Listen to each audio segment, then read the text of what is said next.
पापा जी, आपने प्रॉमिस किया था जब मैं 18 साल की हो जाऊंगी तो आप मुझे ये बाइक दे दोगे। अरे वो तो मैंने बस तेरा मन रखने के लिए बोल दिया था।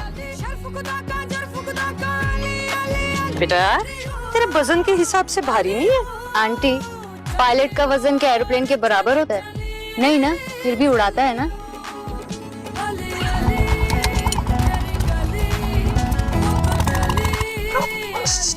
घर पे पता चला तो?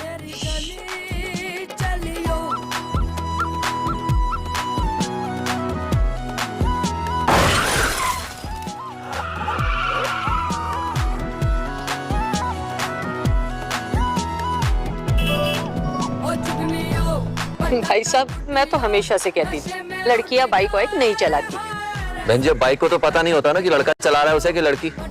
मेरी बेटी चाहेगी तो चलाएगी।